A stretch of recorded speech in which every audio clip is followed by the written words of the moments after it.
Yoga is stillness.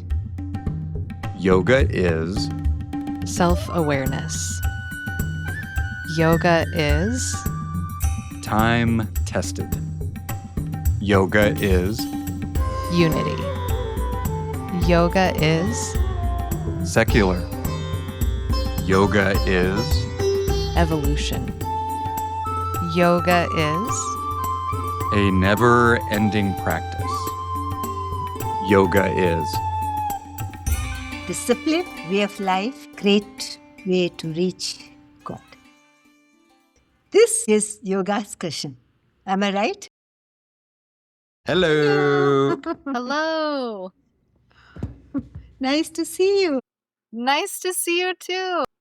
So Gina, we've got another cool guest here on Yoga Scussion today. We've got my wonderful dear mother-in-law, Bhanu, and she's going to talk to us about her experiences with yoga throughout her life. And we've prepared some questions, but maybe just to get started, Amma, would you be up for maybe sharing a little bit about who you are and what your life journey has been like?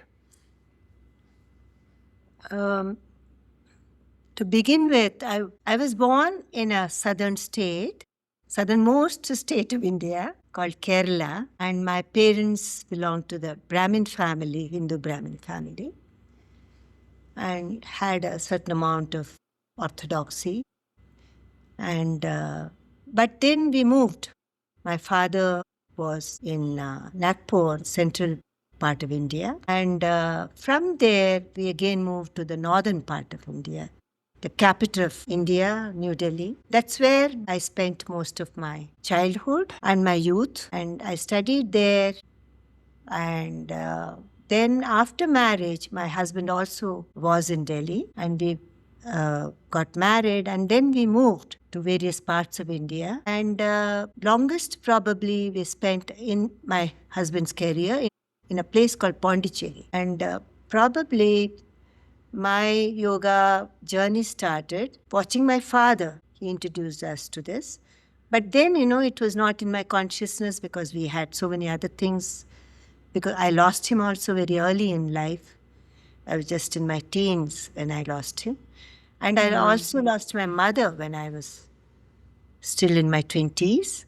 So then, of course, it was my husband, his family, that was my whole life, whole world, my children.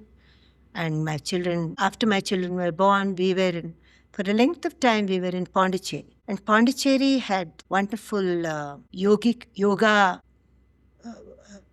teachers. And Swami Gitananda was partly Indian, partly Canadian. He started this wonderful, later on he became a sannyasi, he took to sannyasa. And then he started this yoga classes there. And that is how I got introduced. Then, I was with two growing children and my very busy husband in his own career. And I also was teaching in a school. So all these, were stressful for me at some point in time and without a backup. So then, I started looking for ways to see what could de-stress me. Then I suddenly remembered my father's own yoga, what he used to do to de-stress himself. So then I started going to these classes, and it was very convenient for me because these classes happened during the daytime. Then children were away in school and my husband had gone away to work. Then I could go as a housewife. By then I had stopped teaching. I became a full-time housewife. So it was very convenient time for me. And I used to go. I used to really enjoy these sessions. But then, I used to pride myself. So I used to pride myself saying I do all the household work, I bend, I mop the floor, I do this, I wash clothes, I do so many things. I must be very flexible, And when I went to the class, it was such a surprise because I couldn't do even the simplest of asanas, I said, what's going on? Then my teacher explained. She said, it's one thing that you do the other things at home. That's a good thing. It keeps you, moving. But then these asanas are something which helps you to loosen your limbs, which is very, very important. And with a purpose, You do it not as something, as a hobby or so, but you do it with purposefully, And that helps you to loosen yourself. And when you loosen your body, because we have 5 koshas in our body. The most important is the Annamaya kosha. The Annamaya kosha is the body, which takes in Anna. Anna is the food. Food goes into that, the fuel. And this Annamaya kosha determines the quality of the other koshas in your body. So they concentrate. You have to put your first attention to the Annamaya kosha. And this Annamaya kosha is what Patanjali also, tells us about. And then we go on to the other kosha till we reach the final kosha, Pranayama kosha, anandamaya kosha. Anandamaya is blissful, where you have the bliss, That's a samadhi stage. So it's a step. It is not that you are only concentrating on your emotional health at one point. It all follows, one follows the other. That is how the Eastern philosophy is. When I came to the West, I found that there were some differences. I appreciate what they are doing. But then, when I also understand that when a particular thing moves from one region to another, it has its own, what do you call, adapts itself to the needs of that particular place. It doesn't remain the same. The classic yoga that I learned was not what it was in the West. They had adapted to their own needs, and I appreciated it very much. I said, see, this is what their needs are. Because in India, we take certain things for granted. For example, a marriage is taken for granted. You're married to a man, you're married to him for life. There's a stability. And this stability you don't find in the West. There is some amount of instability there. I would say a lot of instability. When I came to West for the first time, I was shocked. I was literally shocked. Though to some extent in Delhi, I was exposed to some kind of modernity, but this kind of sudden change was something which I couldn't take. The first time in 2006, I came to America to see my son there. It really shocked me. And then I wasn't prepared for that kind of thing. But then gradually, I came to appreciate what was going on there. But still, I couldn't bring myself to that kind of... Because in here, the stability is not a question at all in the East, even now. I would say things are changing. It's not the same as my generation, and with each generation, things are changing. And I do see some instability here too, within the family life, within the equations and all that. But all the same, I would say, but that was never questioned. And that is why I think in the West, they had to adapt to this kind of instability. Yeah, uncertainty. In many ways. And that is the reason why it changed. And it's maybe a good segue, Bhanu.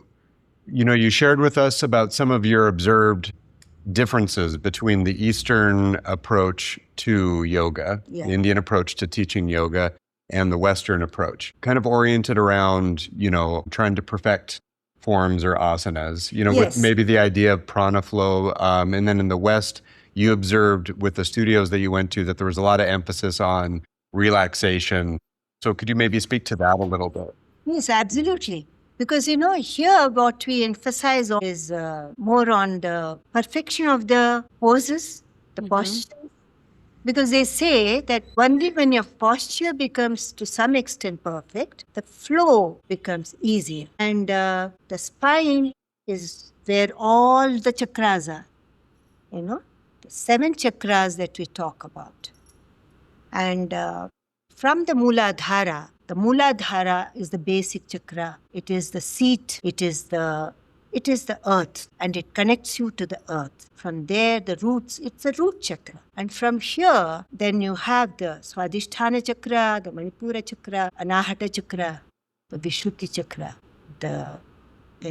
Now, these chakras are the most important energy points. And these energy points, if they are opened out one by one, then all the necessary things that you need to have, to know, and to finally reach the samadhi stage. Now, this is the samadhi stage where you reach, where when this opens out, the Sahasrara means 1,000 petals. We have 1,000 petals here. When this opens out, the energy thus, the divine energy just flows into it. And that is our final goal, where we are constantly connected to the divine. And once you're constantly connected to the divine, all the rest become easy. Yeah.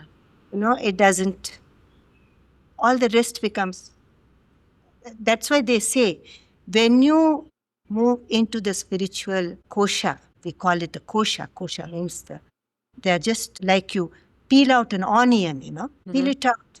You get each, and then you get the core of it. So that koshas are all something which is around us, And these, when they are peeled, each one, when you go into yourself, then you reach the core. And that core becomes the most important. You call it Atma, you call it the soul, whatever you call it. So you need to reach that inner self, And that is possible only when you go from the outside to your inside. Now, if you have to go in before cleansing the outer, it may be a little challenging. This is the problem. I've even heard some people say if you go in before you start on the outside, like it kind of can present itself like a mental illness, right? Because there's no stability, there's no connection to the earth, there's no grounding. So you're doing this spirit work without being grounded to the earth, without finding that sense of connection. And that's always kind of struck me as like very kind of poignant or important, or, like I think a lot of times, especially in the West, we have a lot of living in our brains and not living in our bodies, and so I just really appreciate your illumination on this, because it's really beautiful. And as humans, like as beings on the planet, like we need the earth, we need to be grounded and rooted and connect so that we can expand and blossom out. And it's also, like you rightly said, there's a lot of emphasis on the heart chakra. The heart chakra, they say, is your mind. The mind is in your heart. That's what the Eastern philosophy says. So there's something called the twin meditation, where the mind and the heart, are connected together in the meditation, so that, you don't follow what your mind tells you, because the mind is very conditioned. You have a conditioned mind. It cannot always tell you what is right. It doesn't tell you also. Or what is true. Yeah. So then what you do is you have to ask the heart. The heart will tell you the truth, not the mind. So this is where you need to have the connection. This reminds me of something that my therapist has said when I first started therapy and things were really hard. She would say, "What are you feeling right now?" And I'm saying, "I'm feeling a lot of pain and tenderness." And she would say, "That's because maybe some of the things you're telling yourself aren't true. The body will never lie to you. And when the body feels a lie, it creates dissonance, right? Or pain or tenderness or grief, feelings of like a heart rending." And the more that I've worked in yoga and in Western therapy, it's like, oh yeah, our bodies cannot lie to us, which is like just that another reason why we start in the outside, the Annamaya kosha, and we work our way in, because we got to understand these bodies. We got to know what the body feels like when it feels a lie or when it feels a truth even, right? Because truth can be so illuminating. I'm loving this. It's beautiful. What you said is beautiful. That's why, when you have a pain in the body, that means there's something the body is telling you that something is not right with yourself. And that pain, and when you work on that pain, and that pain will also work within you. That when you get rid of that pain, that means something is happening within you. We understand the connection. Yeah. It is not, the pain is only a symptom. It is only telling you that something is not right within, either at the emotional level or at, mental level.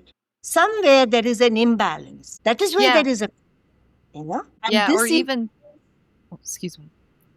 Please. Or even please on the spiritual level too, right? Like if our spirit is feeling out of balance, it's like it, sometimes we're feeling the pain or the weirdness in our bodies, and it's like, yeah, I'm not where I need to be on a spirit level too, Exactly. So, but then we cannot jump the gun, we cannot just go into the spirit level unless we cleanse our koshas. You see, this is where the cleansing comes. And where do we begin? We begin with food. Food is so very important. Now, why do we insist on shuddha? In Hindi we call it shuddha ahar. Why do we insist on pure food? What is the connection between that to do with myself? That's very often we ask this question. We can eat anything and still be good. Now, it is not being something good, it doesn't come that way. Now, when it comes with stages, and the very first stage is your food. What you eat. For example, a car cannot run unless you put in the proper fuel in it. You put contaminated petrol, it's not going to go far. It's going to stop somewhere. It's going to give you trouble. Similarly, if you put not so good food within you, it's not going to go far. Your body is not going to cooperate. It's not going to get up at the time you want it to get up, wake up.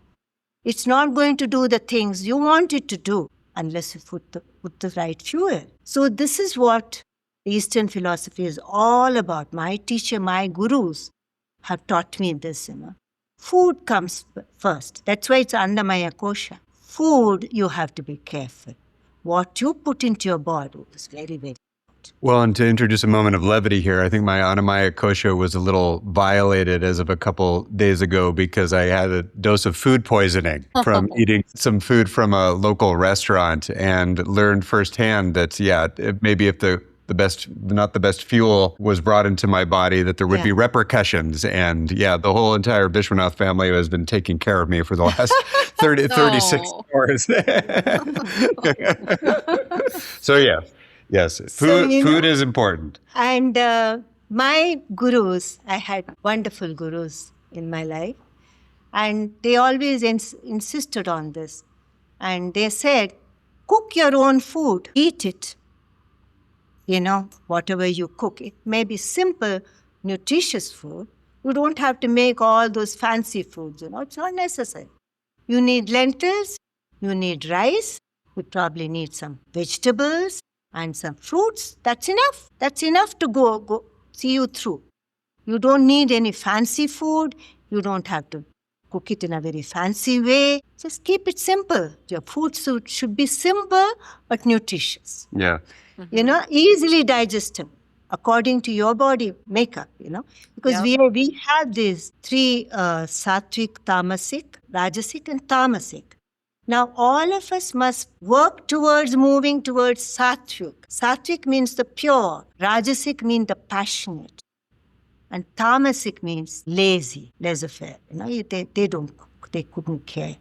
And they tend to be cruel, Tamasic people, because they want to get their way done any way they want. They don't follow any rules.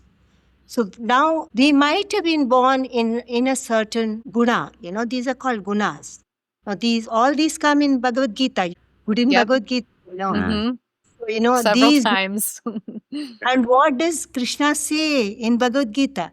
He says food is very important. Moderation in food, moderation in sleep, moderation in your recreation, moderation in life is most important. And food comes first. He says Sattvic food makes your mind Sattvic, your emotions Sattvic. Anger goes away if you have the right food. All your other emotions get tempered when your food is good. So that becomes a basic. I love this because we're seeing, through these texts and through the practice of yoga and the creation of yoga thousands of years ago, right? Science, this beautiful science of how does the human body work when we eat certain types of food, and how does the human body work when we are working on the postures or when we're listening to the machine of the human body. And I think machine is the wrong word, because we are not machines. We are definitely organisms. We are animals. As you're speaking, Bhanu, I'm just seeing the beauty in my head. I'm envisioning the beauty of, I'm seeing the ascetics who went to the forest and the caves, and they perfected this science of embodiment. And it's so beautiful. And you are doing such a beautiful job of illuminating that. And, yeah, it really is this ancient science. I'm just sharing what I have learned, all these years. And it's very spontaneous. It's just coming out as I'm talking to you, because it's so nice talking to you. And this, what my gurus have taught me is that these are the steps you have to follow in order to reach your goal. And your goal is to remain in meditation of the Supreme, your own self, Atma, and reach that Atma, through these means. And if you think you can do it in a quick fix way, it's not going to happen. There are steps to be followed. Follow that step patiently and with a guru. It's very, very important to have a guru. And a guru who is selfless, who can he only has your interest in mind, nothing else. He's not bothered about who you are, what money how wealthy you are, or what. He's only interested in you, your welfare. That's all is his interest. And that kind of guru is very rare to find, but I have been fortunate in my life to find such gurus. And now I would still like to have some live guru who can guide me in my path, because, we believe, Hindus, I don't know whether it is true for other, I'm not so familiar with other religions as I am with my Hinduism. In our religion, they say, you have an incarnation. Your Atma keeps on moving. It doesn't have just this life alone. You have had many lives, and you're going to have many more lives. Now, if you want to end the cycle of birth and death, it goes on like a, wheel. And every time you take birth, you are adding more karma to yourself through your action. Karma is nothing else but actions, and you cannot remain without action. Whether through words or thoughts or body, you keep on acting. You keep on doing your actions. That accumulates your karma. Whether you like it or not. And knowingly, unknowingly, we do things which add to our karma. So in order to finish that karma, you have to take another birth. And that birth, again you collect more karma. You see, so this is an endless cycle. Then where do you break it? How do you break it? This is the question that the Eastern philosophy has been asking for a long time. Where do you put an end to this? Where do you break the cycle? Where you permanently end your cycle of birth and death and remain in the domain of your God self. So this is the whole cycle. Now, this is the answer that many gurus have been able to discuss with us, how to put an end to this karma. Now, many of them take to complete asceticism, they become ascetics, so that, they don't have to really be in the midst of the whole, when you take on to this, when you get married, you have a family, you have all kinds of this thing, and accordingly you have to act. You have to earn money, you have to look after their welfare. In the process, you may make many wrong things in life, and money may become the most important thing. So these things, but even when you are in a family, how best you can do in order to keep your level of karmic collections to the minimum. That's also they teach you. Because all of them cannot become ascetics or monks, Yeah. Many of them are in the family life, and they teach you how to minimize your karmic account. I'm curious, what do they say? Like, if you're able to like complete your karmic cycle, what happens next? Are you like and you're in Atman, right? You're like in soul form. Where are you, like a soul being who's like, what is that world like? That's world like is when you see, they say that you merge with the Lord. Oh, okay.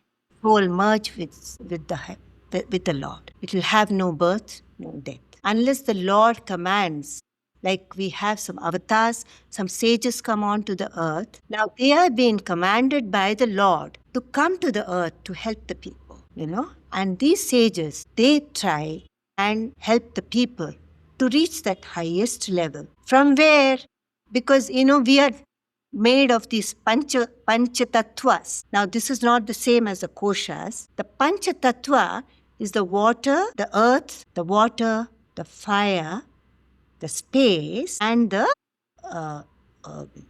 what did I miss out?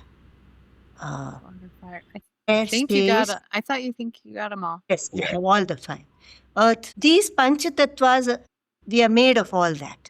When these panchatattvas come together in a certain proportion, the body is formed. And when this panchatattva finally merges into the panchatattvas, then there is no death, there is no birth. Do you understand? Now we are the collection of these panchatattvas. Now the earth in me goes back into the earth. The air in me goes back into the air. The fire in me merges with the fire. The space in me merges with the space. Then there's nothing left of me. Do you understand the concept? I think so. I think I do. This again is in the Bhagavad Gita, where Lord tells Arjuna. So the Panchatattvas merge into the Panchatattva. They just disappear. Then they are not there anymore. Yeah, disappear, reconstitute, maybe. Yeah. So that is what is the final stage. That is what they say, you merge with the Lord. There's nothing left for you to come back. And I remember in Buddhism, when I read Thich Nhat Hanh, a beautiful book, White Clouds. And so in that, Thich Nhat Hanh says that Lord Buddha used to tell him, at his final stage, when he was taking the samadhi state, he told him, I have nothing left. I have none of these panchatattvas left. I'm free. I've found freedom, Yeah. I'm not bound to the earth anymore. Mm-hmm. You are here because you have this karma binds us to the earth, Once you get rid of these karmas, all the panchatattvas are gone, then there's nothing that can bind you. You are free. Love that. There's nothing that can bind you. That is the freedom, and you don't have the God. Now, this is lovely. And Bhanu, I wanted to circle back. Earlier, you had talked about the importance of a guru figure, and also the importance of a guru figure bringing good energy to that role. And Gina, you and I, we've been teaching yoga for a bit over 12 years, respectively. And can you maybe speak, or maybe we could talk about how, and this, I don't mean for this to come off as a judgmental statement, but not all teachers are created equally, right? So some people get into this line of work, whether it's a yoga teacher in the West or a guru figure in the East, and they get quite full of themselves.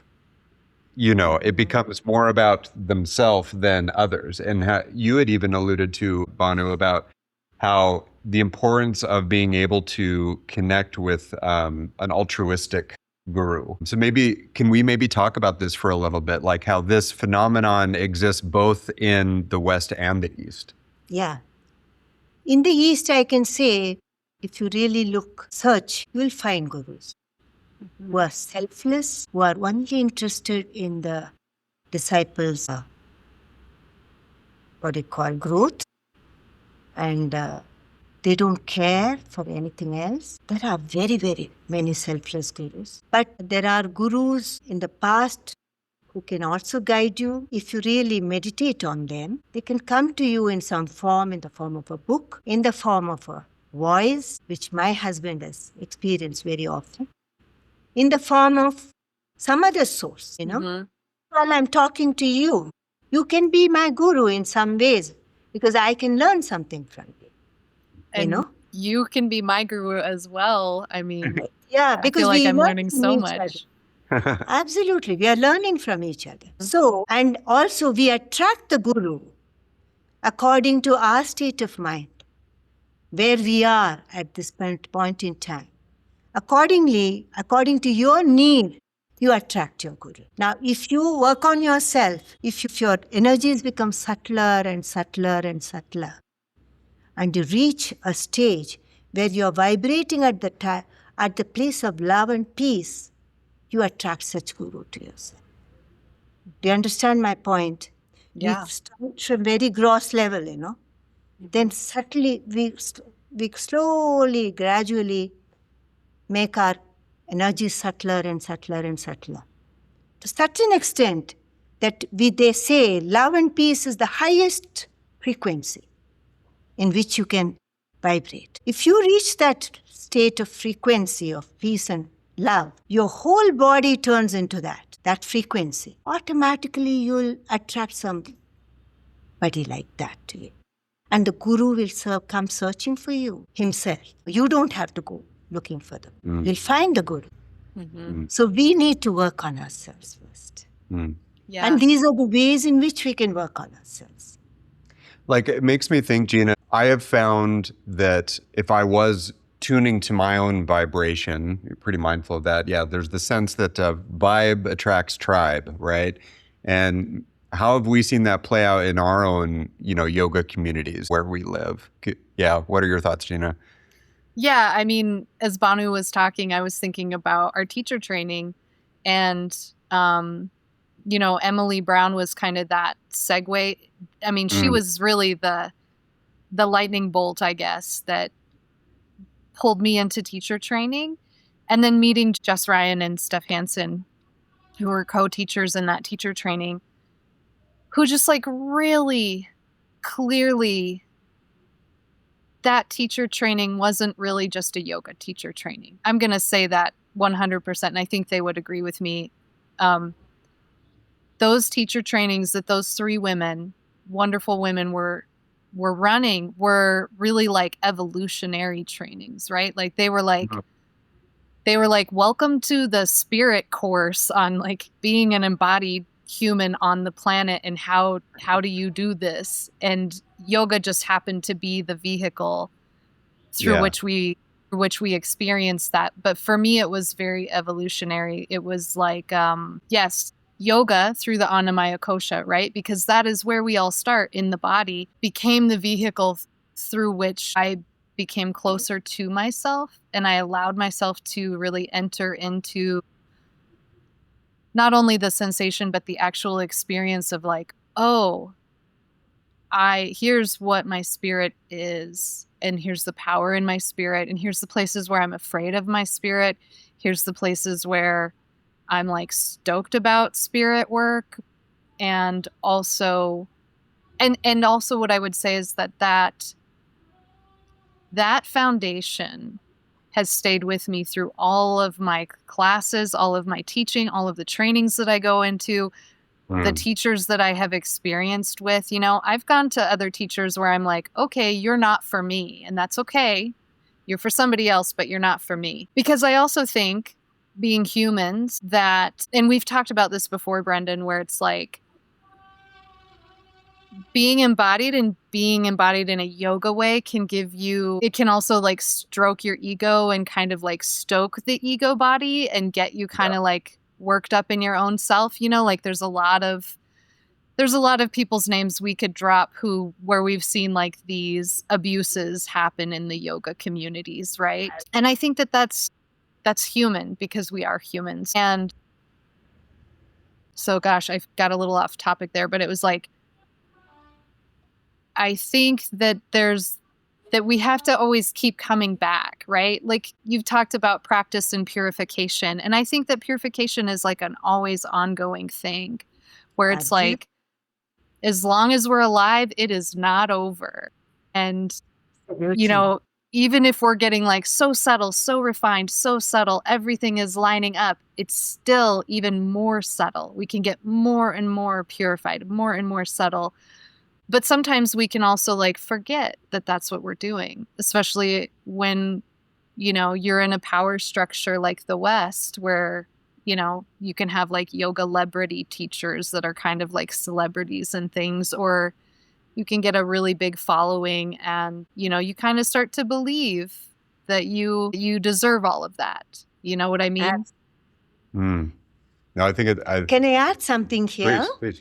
This is exactly what a guru does for us, you know. When our ego wakes up, you know, shows up, gives us a good whack. on the Literal and metaphorical whack. Yeah. Literally. He says, you better come back. You better come back to earth. Well, and Bhanu, He, you know, grounds us. And this is what Guru actually does. Yeah. And there are, of course, stories I can go on to tell you how gurus do it. You know, in their own way, they will tell you this is no good. And little bit of siddhis you get. Siddhis means you get the power to do some miracles, you know, in life. Then your ego goes up. You think no end of yourself. Oh, I have reached the, you know, at the level where. And then the guru comes. He gives you a good whack. He says, this is not the right. Like Arjuna himself had to be given a whack by Krishna, you know. And Arjuna speaks as if he's all-knowing. And he says he's the wisest of man in the second chapter. You know, he says, I'm not going to fight this war because I know this is going to happen, that's going to happen. I'm going to kill my own cousins, I'm going to kill my own people. Krishna says, you speak like a wise man, but you're stupid. You're totally stupid. This is what Krishna says. But you speak like a wise man. You know, this is the delusion we are in. We speak as if we are wise, but we are in delusion. We are absolute delusion. And that is where a real guru, a profound guru has reached, who himself has reached that level of consciousness, can guide you. He'll tell you, better, I'm going to give you a whack. And you better earth yourself. Yeah. Ground yourself. Well, and Bhanu, you were talking about how the time in Pondicherry where you had a very tight-knit community and the value of that. You know, they were supporting and inspiring. And then when your family moved to Bangalore, it seemed like it was harder to keep your practice going, absent the guru, absent the community. So could you maybe speak a little bit to the value and importance of community and guru in practice? And then we can also thread it to you, Gina, because, you know, they always say that it's important to have your own personal practice ongoing along with staying engaged with the community. And maybe we can just talk about the importance of both of these aspects for having a balanced yoga practice. That's what in Buddhism, you know, they say Sangha is so important. Sangha means the community. Yeah.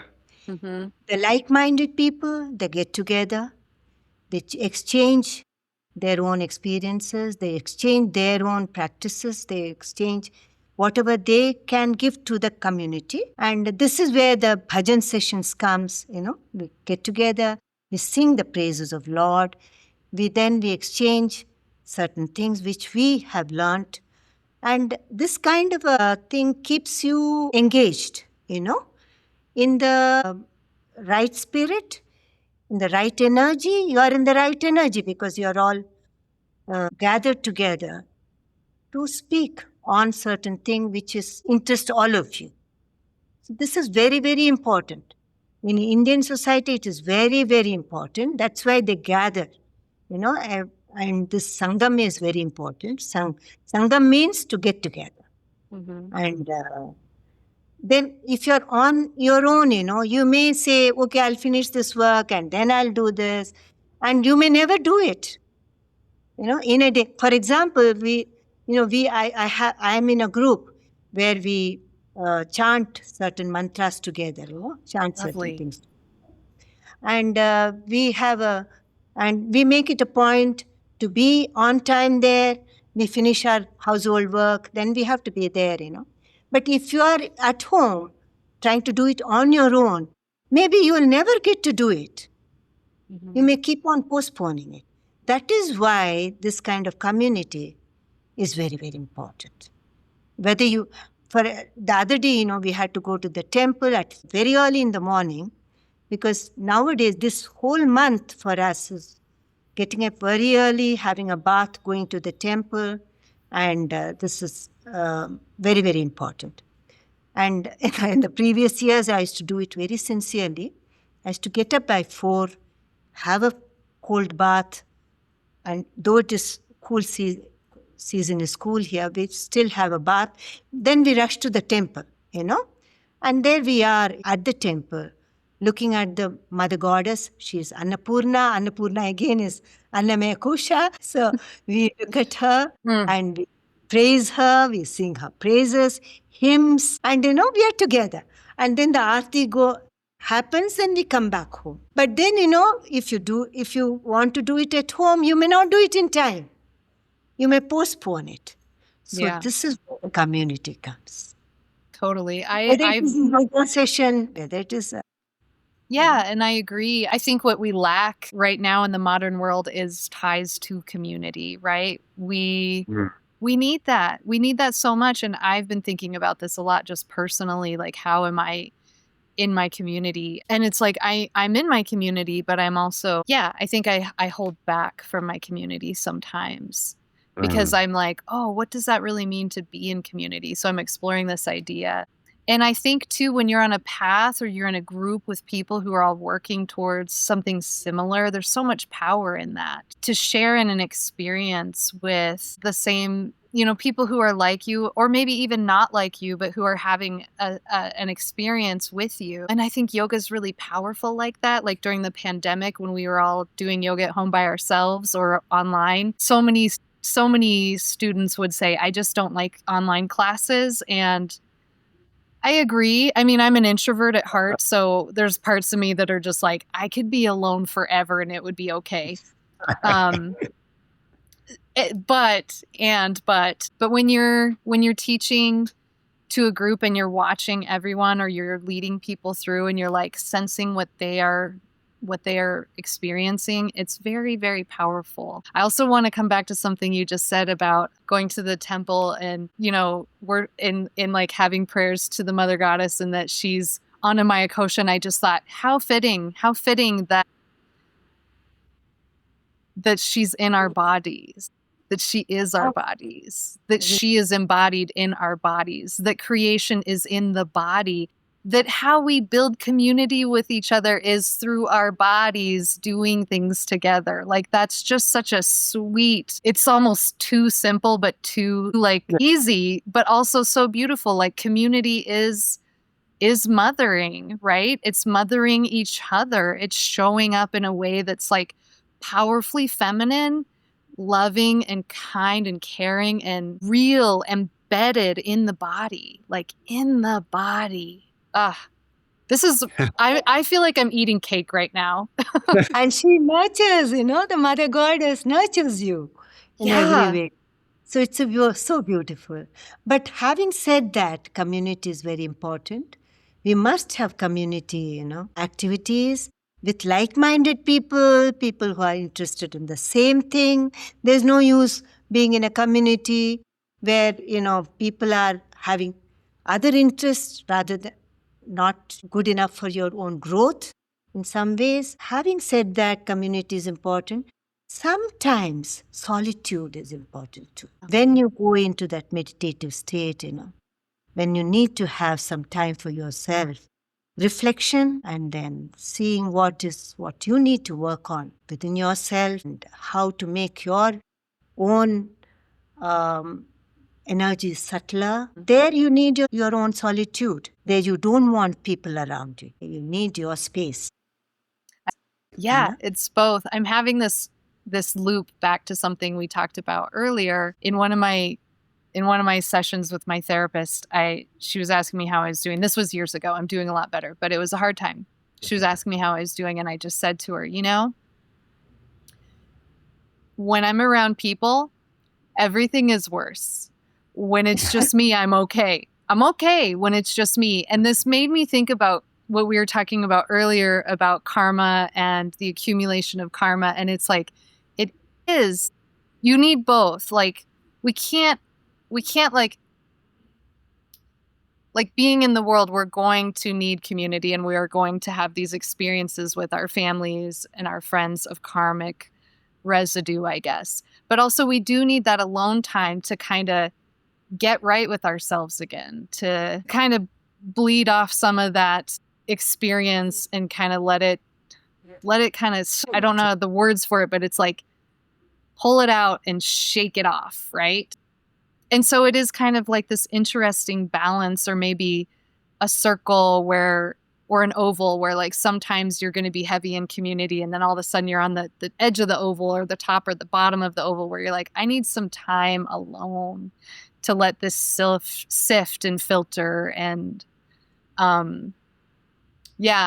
I struggle between that balance of like wanting to isolate and draw inside and just be in that experience, and then also be a part of a community as well. Now, more and more, I like solitude. I was very active in certain communities. And sometimes, in this community, if you have a mixed kind of people, their own ego shows up sometimes. So that could be a kind of a distraction for you, and if you really cannot. But it also kind of gives you what we call titiksha in Sanskrit. Titiksha means a kind of patience, kind of what we call appreciation for what others are coming out with. And it also keeps your ego in check to some extent. And these become important, in a community. Because if you are isolated all the time and not interacting with people, it cannot give you a realistic picture of yourself. Mm-hmm. Because you get into a world of your own. You're not only when you interact with different kind of people, you know where you stand, Mm-hmm.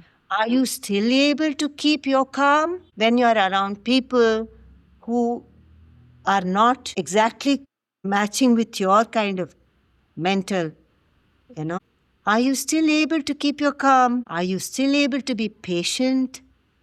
That is your real test. Not always easy. Isn't it? Only when you're surrounded by people. Now, when you're all by yourself, you can say, I'm very patient, I'm very calm. But then what is the test? You have to be in the real field to be tested, is it not? Yep. So for that, it is very important to have people around you of different types, and because the things will not go your way all the time. It's not going to go all the time your way, Mm-hmm. And so what you need to really concentrate on yourself. Am I in this situation keeping myself calm? Am I still able to keep my peace? Am I able to keep still loving people as they are? That is my test. Mm-hmm. Mm-hmm. So, am I becoming judgmental? Am I becoming impatient? Am I not, am I getting angry? irritated, then I'm not there. I've not done my homework, Hmm. And to do your homework, you need your space. I think that's a really good analogy, Bhanu.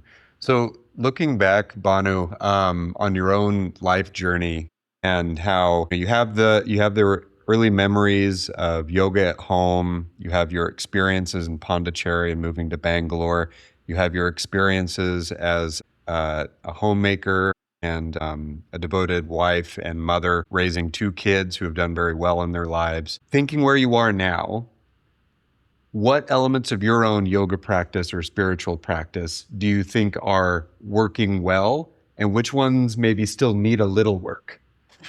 Because if we're all being honest, there's all opportunities, because it's not an end, it's a journey, right? So how is the journey going now, Bhanu? Well, I'm still struggling. I'm still struggling with myself because I still feel, I really, very sincerely, I feel I need a guru who can guide me through this process. And it's a struggle within me because, I have to balance between what is happening on the outside with what is happening within me, where I want to be and where I am.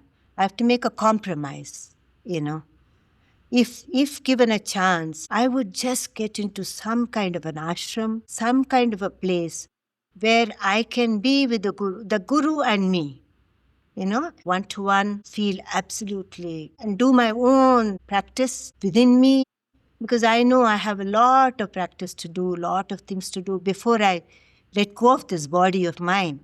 Because I don't know, this is a gift given to me by God to work out my karma. Am I doing that? That's a question I often ask myself.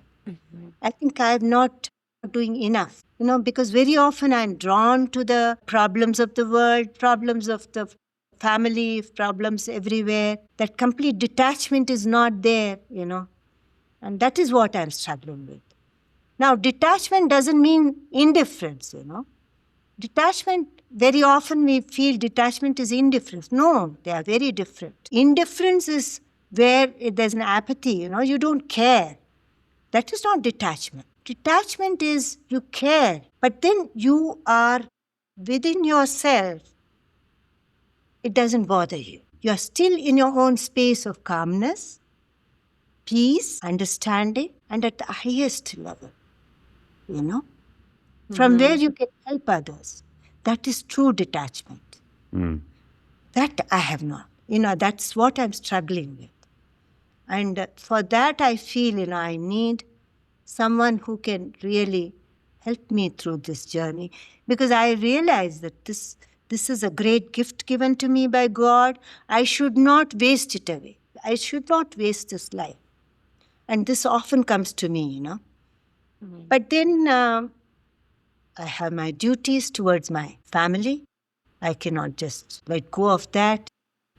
And as my gurus, very often my gurus have told me, staying within the family, doing your duty, like Krishna says, surrender unto me, give everything to me, and do your duty to your best of your ability. Don't look for the results. You see, results will come according to the amount of effort you have put in and the way you have done it, with the attitude in which you have done it. It's all about the attitude, you see. What your attitude is determines your action. So do it to the best of your ability. Let go of the rest. Even this, I'm struggling. I'm struggling. That's the truth. I would say that you have not wasted your life at all. The struggle is the duty, right? That is the duty. And I love that you reference that part of the Bhagavad Gita, because that is something I tell myself all the time. Like, I am not entitled to the fruit of my work. I am entitled to the work, but I am not entitled to the fruit of my labors, right? Like, the outcome isn't for me. The work is for me. And sometimes my ego is like, I want the outcome. I want the stuff. I want the recognition or whatever. And I have to remind myself that the work is all I am entitled to. You're doing the work, Bhanu. You are doing the work. Agreed. Nice to hear that. But then, the struggle is there. Mm. It's Struggle is there. Struggle. Yeah. Struggle's the point, right? The struggle Yeah. is the point. Probably that's the journey, Struggle is the journey. Mhm. Result is up to the Lord. It may be this life, it may be another life. I don't know. And who knows what our karmic ties are for, right? Like, I do believe that the relationships that we have in our lives, right? Our children, our families, our spouses, the friends that are lifelong friends, like, I really do believe that those are the strings that we are holding, right? And like that we're meant to, right? Like, Absolutely. so I mean, I also feel your yearning for like a monastery or an ashram, there's been several times in my life where I've just thought, wow, I wish I could just go be a monk somewhere, just boom, take myself out, drop myself in this quiet, contemplative place where I can just do the work. And I really do believe this, that maybe, Bhanu, our jobs are to do the work in the context of all of the strings that we hold connected to our people, right? Our people. Yeah. And So, there's beauty in that. Yeah, Yes. beauty in that. Absolutely. And the very fact that I'm talking to you today is some karmic connection between us, I feel it. You like are a Absolutely. luminous being. Like, So, that is what the Hindu philosophy says. It says that you don't meet people at random, It's not a random meeting. Everything is destined. I'm supposed to meet you today at this point in time. For us to grow, maybe, for you to learn something from me, I to learn something from you, from each other. And this was destined. Mm. Yeah. And then So this is what. Yeah. Gina, you had referred to Bhanu as a luminous being, and boy, is that an apt description. And I'll just share this anecdote as we wind down this yoga discussion. I met Bhanu before I met Meenakshi, my wife. I was subbing another yoga class, and Bhanu happened to be in that class. And it was also during this period of transition where I didn't know if I was going to be moving back, to a place or moving to a different state.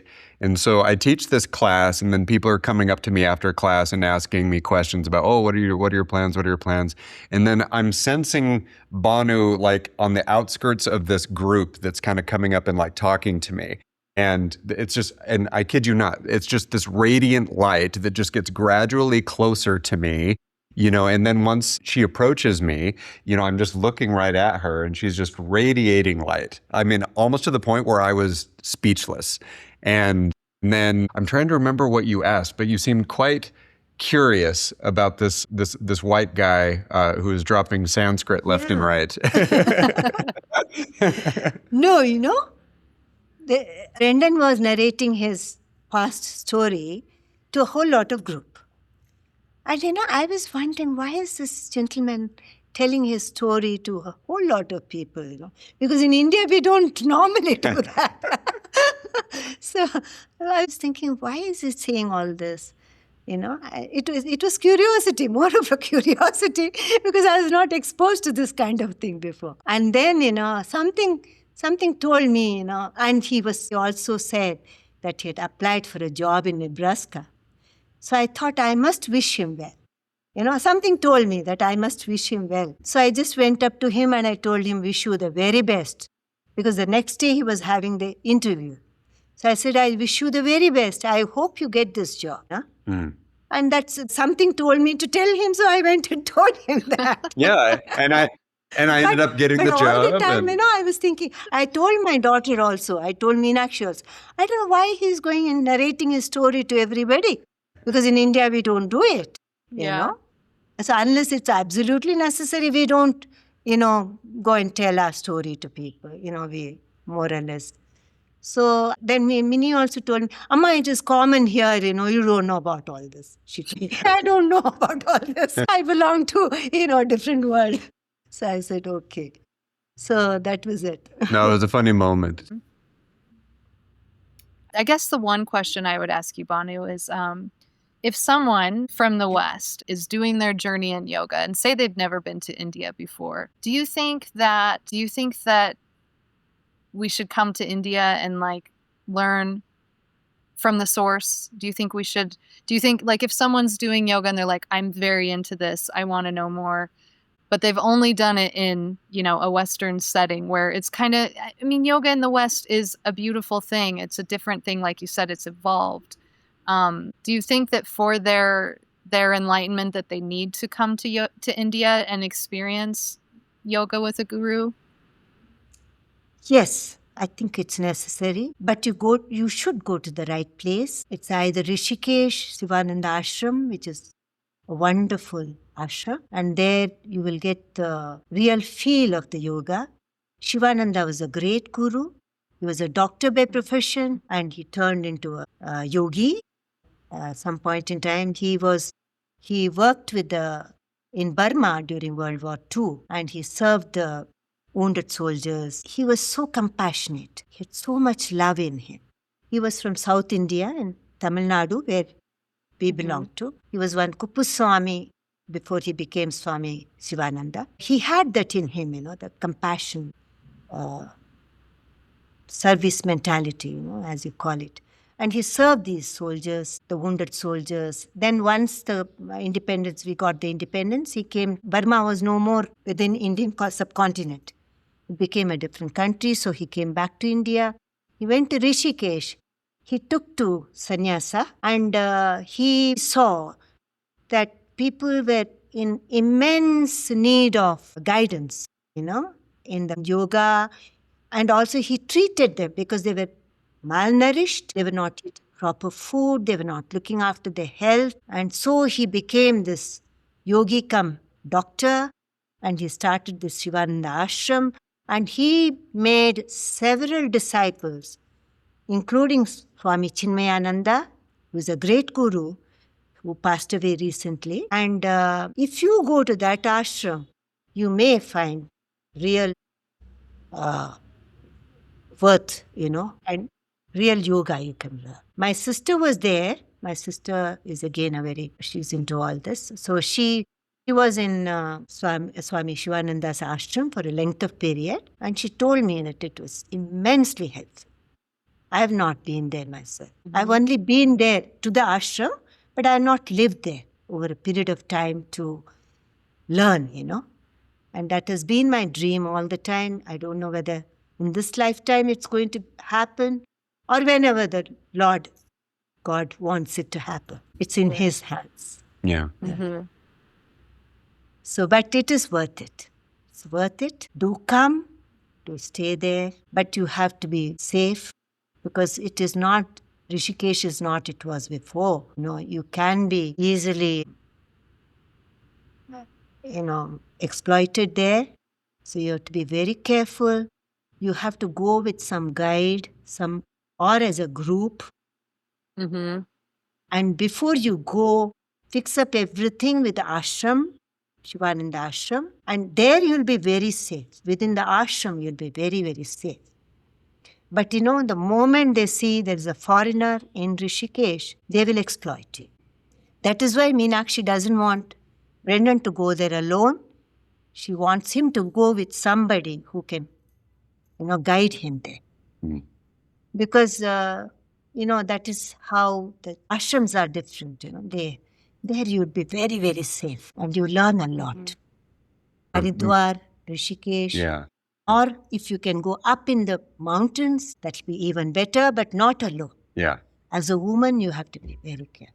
No, I was just going to say, other than those options, if any listeners want, maybe they can travel to Bangalore and stay with Bhanu and learn from Bhanu Vishwanath as a guru. Or the other option is Anandashram in Pondicherry. Well, you're being very modest. Yeah. I appreciate that. Anandashrama is very good, but there, they have their own.